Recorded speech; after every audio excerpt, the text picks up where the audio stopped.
Les gens, bonjour, bonjour, bonjour. Bon, aujourd'hui, on va parler d'un truc un peu spécial.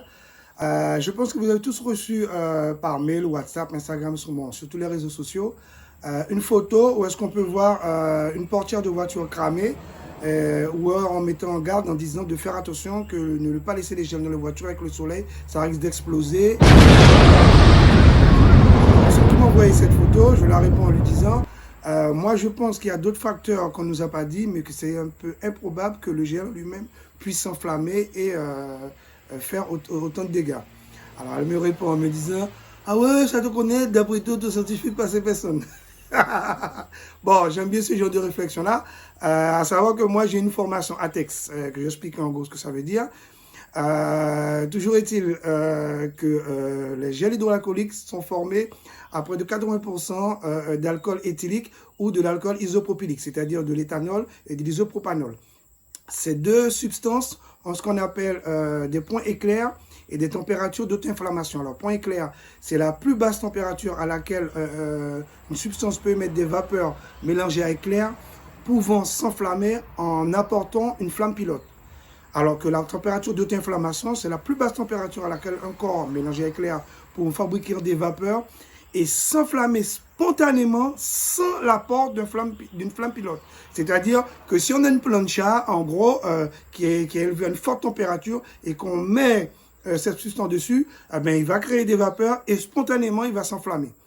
À savoir que pour ces deux substances que je parle, l'éthanol et l'isopropanol, ils ont un point éclair qui est à 14 degrés et une température d'auto-inflammation qui est à 400 degrés. Donc on voit à peu près la plage de ce que je veux dire. Donc là, je vais expliquer en gros mon raisonnement. Puisque une voiture en plein soleil, maximum qu'elle peut atteindre en température, c'est 70 ou 80 degrés. Alors ça veut dire que le bidon de gel en lui-même étant dans la voiture, même à cette forte température-là, elle ne pourra jamais atteindre les 400 degrés. Voilà. Donc, alors après, bon, on a discuté un peu, je disais que pour moi, il y a sûrement d'autres trucs qu'on ne nous a pas dit. Par exemple, l'effet loupe. C'est-à-dire qu'on peut voir, si vous laissez des lunettes suspendues sur votre rétroviseur, ben, ça fait un effet loupe. S'il y a un papier ou un truc en bas et qu'on tombe pile poil avec le soleil, que ça fait chauffer, donc ça peut prendre feu. On a aussi les ventouses des pare-soleil. Si vous mettez votre main et qu'il est bien dirigé, vous allez voir qu'il y aura un petit point, il peut crier. Et aussi, ce que les gens ne pensent pas, les fonds des canettes.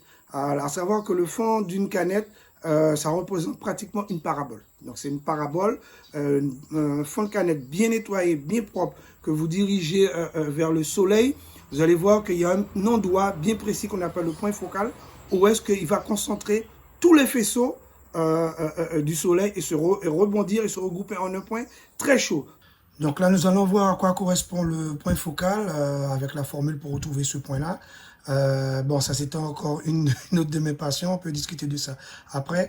Là, on peut voir qu'on a une antenne parabolique offset et une antenne parabolique prime focus. Alors, savoir que le point focal fonctionne pour tout, ça peut être réception signal, réception éclairage, réception du soleil, tout ce qu'on veut.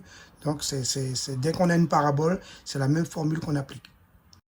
Voilà, donc en gros, pour expliquer à quoi correspond le point focal, on va prendre l'exemple de votre parabole chez vous et la tête LNB que vous avez au-dessus. Ben, cette tête-là, elle n'est pas posée au hasard, justement. Elle n'est pas posée au hasard, c'est bien une distance qui est calculée. Alors, lorsque parfois on voit des gens qui mettent des seaux au-dessus de leur tête pour éviter que la pluie ne puisse gêner le signal, en fin de compte, le signal ne vient pas sur la tête, il tombe sur la parabole et en touchant la parabole, il rebondit en un point, comme je expliquais tout à l'heure là, où est-ce qu'ils sont concentrés.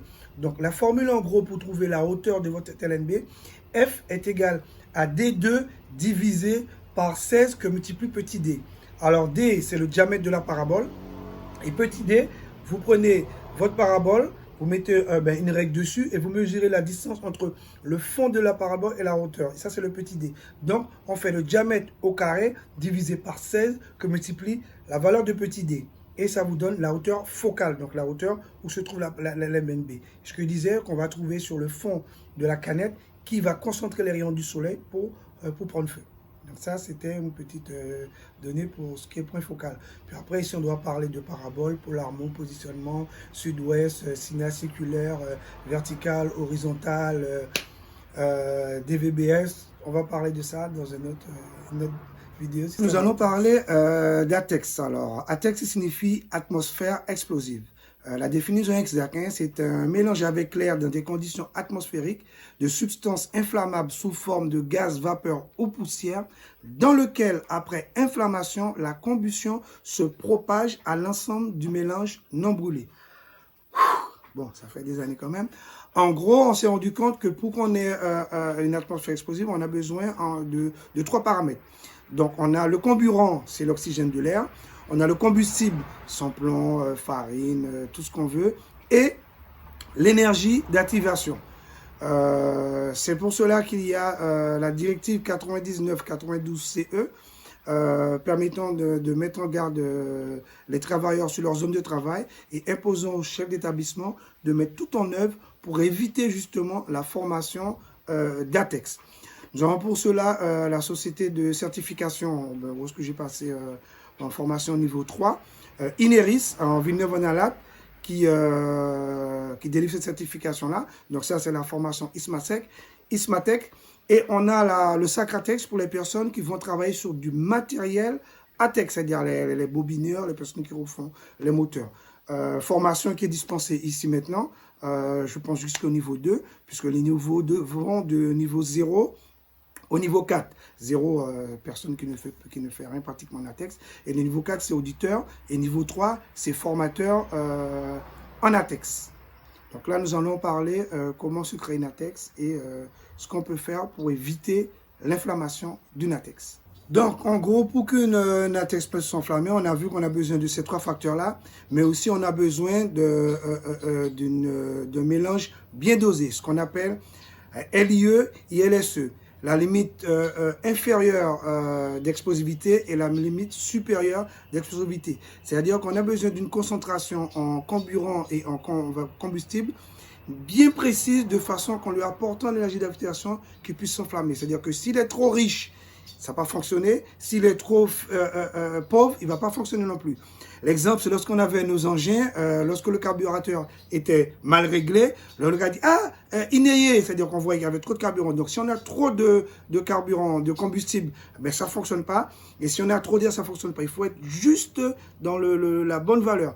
Et cette valeur-là dépend justement du combustible qu'on a. C'est-à-dire qu'ils n'ont pas tous les mêmes valeurs. Il y a certains, c'est en plutôt 1,8 à 3%, et ainsi de suite. Donc, c'est une plage qui varie en fonction de la substance qu'on a en main. En gros, pour vous dire que les premiers ATEX qu'on connaît, ben, c'est l'explosion de moteur de temps.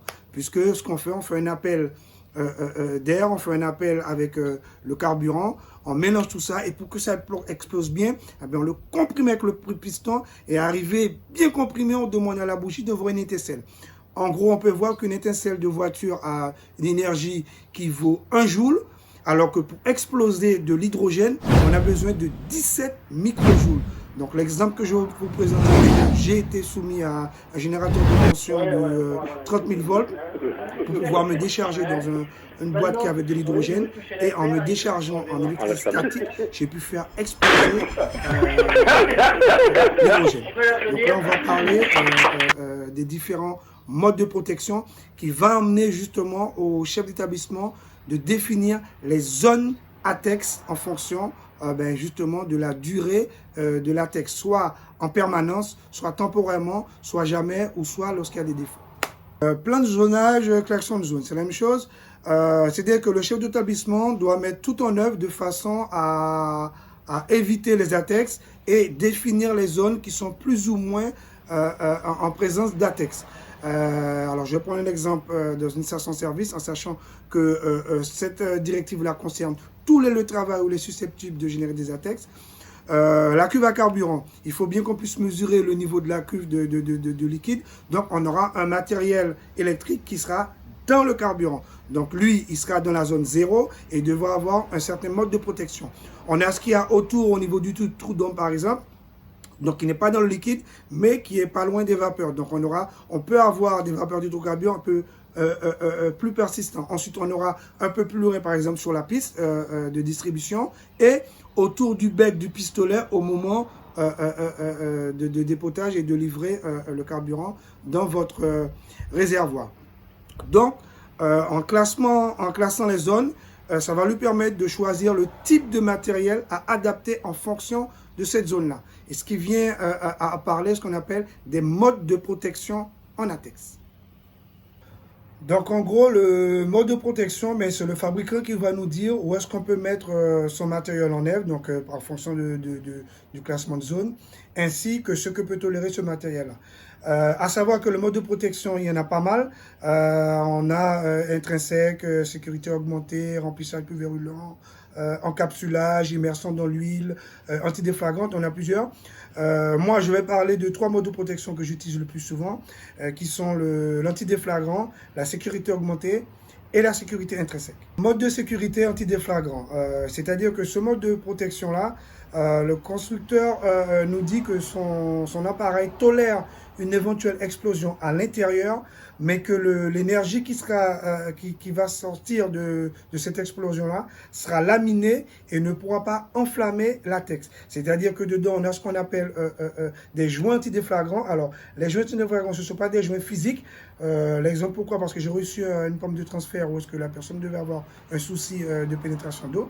Et pour éviter ça, ce qu'il avait mis un beau joint à l'intérieur sous le couvercle de la plaque à borne qui est interdit, puisqu'en ATEX, on tolère une éventuelle explosion. Et donc, le joint antidéflagrant, ça va être aussi ce qu'on a laissé, qu'on appelle l'IEMS, l'incertise expérimentale maximale de sécurité. Donc, c'est une épaisseur entre les deux lèvres, le couvercle et le moteur, qui va permettre à l'explosion de sortir. Et en sortant, vu la largeur des lèvres, c'est-à-dire la largeur des bords, ils vont se refroidir, ça va se refroidir l'énergie. Et quand il va sortir du moteur, il ne va pas exploser latex. À savoir que sous ces moteurs-là, les presses-toupe doivent être du D aussi, avec le bon dimensionnement du câble et tout ce qui va avec. OK? Alors, sécurité augmentée. Donc, c'est un mode de protection qui consiste à appliquer des mesures afin d'éviter, avec un coefficient de sécurité élevé, la possibilité de températures excessives ainsi que l'apparition d'arcs ou d'étincelles à l'intérieur comme sous les parties externes du matériel électrique qui n'en produit pas pendant son fonctionnement normal. Exemple, ma boîte de dérivation E. Juste avant de parler de la sécurité intrinsèque IA que j'appelle la Rolls-Royce au niveau du mode de protection latex, je vais revenir sur les énergies d'activation, puisqu'on a l'impression que comme énergie d'activation, il n'y a que la bougie, un briquet, une allumette, alors qu'il y a d'autres énergies capables de démarrer la combustion, telles que les étincelles lors de friction, c'est-à-dire lorsqu'on meurt, les étincelles d'origine électrique lorsqu'il y a un court-circuit, les projections de soudure ou d'oxycoupage lorsqu'on utilise un chalumeau découpeur, les surfaces chaudes, très chaudes, comme j'expliquais, une planche, un truc comme ça, et l'électricité statique. Alors, pour parler d'électricité statique, puisque bon, il y a quelques trucs à savoir dessus, le premier exemple qu'on a eu au niveau d'électricité statique, c'était à l'école, on avait une règle en laine, une règle du moins en plastique, avec un chiffon laine, on frottait la règle et on faisait des petites miettes de papier sur la table et en présentant la règle devant les petits papiers, mais il décollait, il se venait se coller sur la règle. Alors en métropole, par moment, lorsqu'il fait froid et qu'on vient toucher les portières des véhicules, on va sentir un petit picotement. C'est de l'électricité statique. Et j'ai un exemple où est-ce qu'une dame venait faire du carburant, elle se servait elle-même. Elle avait une chemise en laine qu'elle a secouée plusieurs fois, donc elle était en train de se charger. Elle a mis son pistolet dans le bec de la voiture, elle est retournée dans sa voiture, bon, pour se refaire une petite beauté. Et on a secoué à nouveau sa chemise en laine, et en venant toucher le pistolet, elle s'est déchargée et ça a enflammé le carburant. Autre chose, mais c'est pour ça que les camions de carburant, en arrivant dans les stations, ils doivent, avec une pince de dépotage, décharger l'électricité statique, puisque le camion, en circulant, en pénétrant dans l'air, il se frotte et il se charge dans l'électricité statique. Donc on est obligé de se décharger, de décharger le camion. Autre chose aussi, lorsqu'on faisait la réparation d'ordinateur, donc à la barre avant, puisque les matériaux maintenant sont un peu moins sensibles, on trouvait bizarre que certains composants ne marchaient pas, les cartes mémoire ou le processeur. C'est que les gens qui avaient des chambres avec de la moquette, en marchant sur la moquette, ils se chargeaient. Et en venant toucher les composants de l'ordinateur, ils se déchargeaient dedans et certains premiers processeurs ne supportaient pas cette décharge d'électricité statique.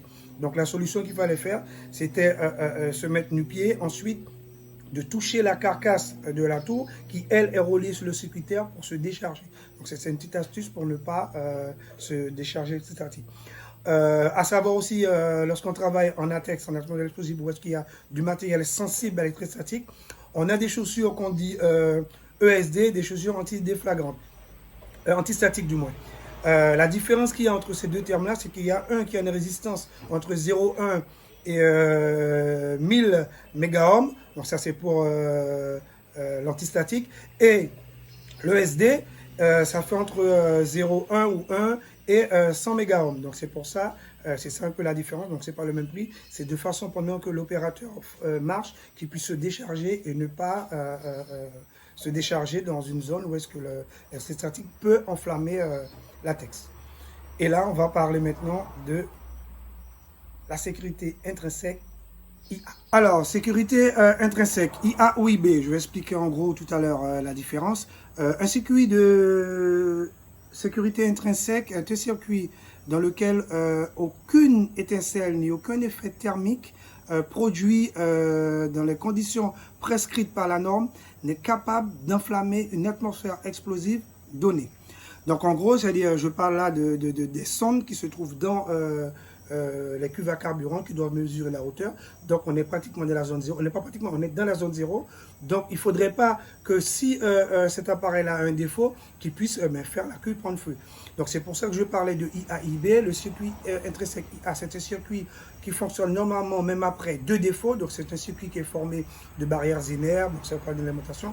Alors que le IB, lui, c'est pour un défaut. Pour faire une installation en SI, en sécurité intrinsèque, il y a quelques... Bon, c'est un peu complexe, mais il y a quelques trucs à savoir.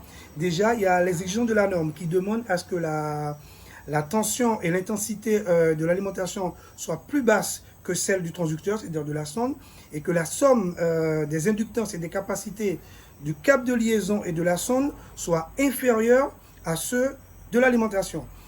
Pourquoi? Parce que lorsqu'on va mettre l'appareil de mesure, c'est-à-dire par exemple le V de route pour contrôler le niveau du carburant, c'est un appareil qui sera hors zone. Donc c'est-à-dire qu'on aura un marquage qui va dire EEXIA entre crochets et avec un matériel qui se trouve en zone, c'est-à-dire la sonde.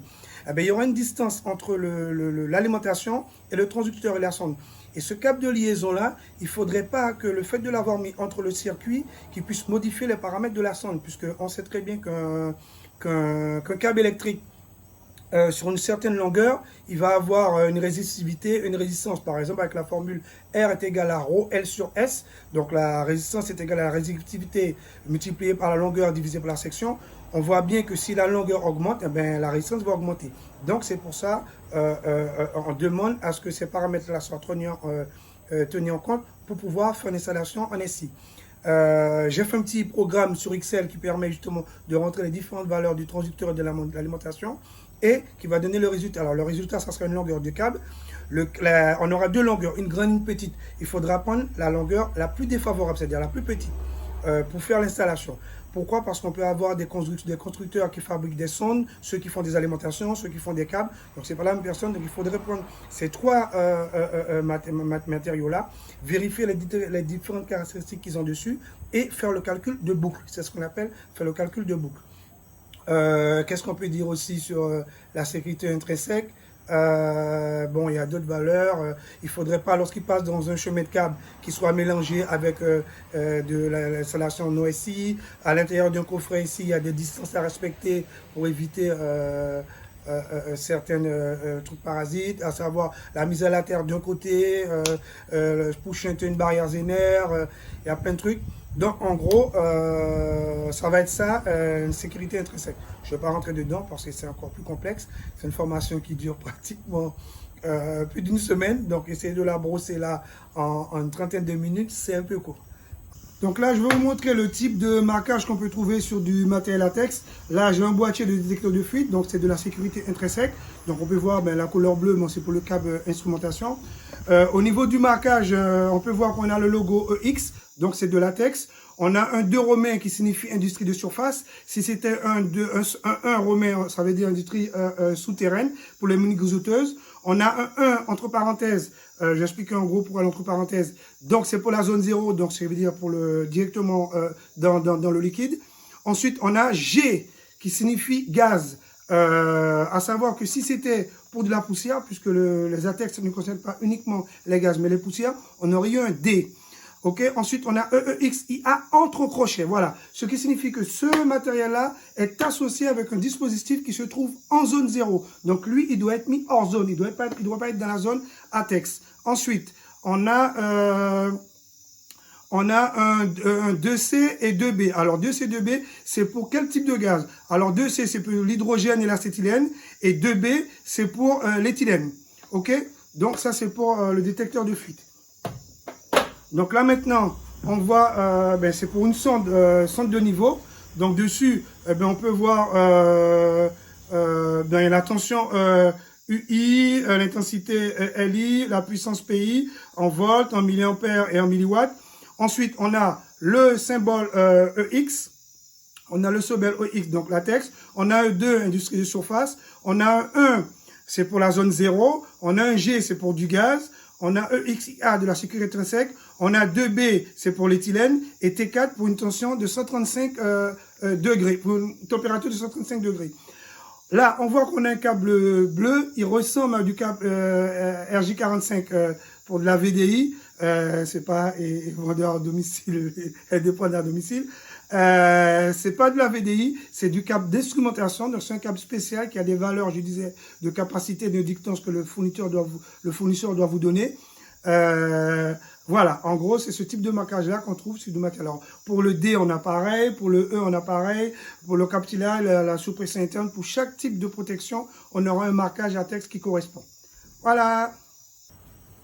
Pour revenir au niveau des stations d'essence et d'une installation ATEX, on va parler des deux produits qu'on utilise le plus souvent, qui est le gasoil et le sans-plomb. Alors, souvent, il y a des gens qui disent « Ouais, le sans-plomb, il n'est pas dangereux, le gasoil, il n'est pas dangereux, ça sert à rien. » Alors, le truc est, lorsqu'on fait une installation de station-service, ou est-ce qu'on a des hydrocarbures, parce qu'en gros, l'ensemble, c'est des hydrocarbures, il faudrait faire l'installation avec le produit le plus défavorable, puisque si toutefois il y a une inversion de produit qui est une erreur, il ne faudrait pas que l'installation, si elle n'était pas prévue pour, par exemple, du sans-plomb, qu'il puisse avoir des soucis, des explosions par rapport à ça. En sachant que le point clair du sans-plomb, c'est moins 40 degrés. Celui du gasoil, c'est 70 degrés. La température d'auto-inflammation du sans-plomb, c'est aux alentours de 400 degrés, alors que celui du gasoil, c'est 200 et quelques degrés. Donc, c'est pour ça, il faut connaître ces paramètres-là. On va parler aussi des plaques ADR. Alors, ADR, ce sont les plaques oranges qu'on voit sur les camions de carburant, qui signifie autorisation de transport de matières dangereuses par la route. Alors, les deux petites plaques qu'on peut voir souvent, c'est un qui a le chiffre 30 et en dessous c'est marqué 1202 et l'autre qui a le chiffre 33 qui est marqué 1203. Alors, le 30 1202, c'est-à-dire que c'est un produit inflammable comburant, donc ça va être pour le gasoil. Et le 33 1203, c'est un produit très inflammable, c'est du combustible, du sans-plomb pour véhicule automobile. Et l'autre, c'est du gaz automobile. Vous allez dire pourquoi je dis que le gasoil, c'est un carburant. Parce que ce qu'on a, nous, c'est du gasoil oxygéné. Donc, lorsqu'on a un camion de carburant avec les deux, on a le carburant et le combustible. Donc, on a un beau cocktail Molotov. Donc, c'est pour ça, quand le camion, il transporte le produit le plus défavorable, deux produits qui est le plus défavorable, en gros, il va mettre la plaque du produit le plus défavorable. Donc, il va mettre le 33 1203, alors que s'il transporte que du gasoil, il va mettre le 30 1202. Après, il y a les formations à PTH et tout ce qui va avec. Donc, c'était juste pour dire en gros. Ah, un petit truc encore, je n'ai pas encore fini. Lorsqu'on est dans les stations-service, souvent on dit aux gens de ne pas fumer ou de ne pas utiliser leur téléphone. Alors, ce qu'ils font par moment, ils sortent de la station d'essence et puis ils vont fumer un peu plus loin. Mais où est-ce qu'ils vont fumer? Ils vont fumer près des évents. Les évents, c'est l'organe qui permet à la cuve de carburant de respirer. Maintenant, on a des éventarés, puisque avant, lorsqu'on remplissait les cuves de carburant, les vapeurs d'hydrocarbures passaient par les vents et puis partaient dans la nature. Maintenant, c'est interdit.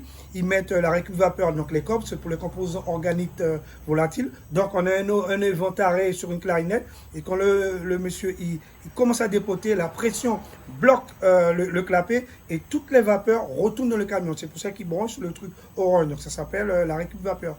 En sachant que les vapeurs d'hydrocarbures sont lourdes, les gens, quand ils vont fumer sous les évents, mais les vapeurs descendent tout le long des évents et puis elles vont chercher les endroits les plus bas, les petits regards, les petits trous pour se positionner. Donc il suffit que le gars qui a fini de fumer, il fait ça, il lève sa clope, puis il se dit bon, c'est dans un petit trou, au moins ça ne va pas prendre feu, mais s'il y a des vapeurs d'hydrocarbures, paf, on a un truc. C'est vrai qu'il faut avoir les conditions que j'expliquais des LIE et LSE pour pouvoir faire ça, mais bon, je m'allais. Panipanga. Bonne soirée tout le monde. C'est un peu long, mais il y a des trucs qu'on ne peut pas passer dessus. Mais moi, c'est un plaisir de parler de ça et d'expliquer. Ça permet d'avoir une notion sur tout ce qui nous entoure, puisque parfois ça paraît... Ok. Bonsoir.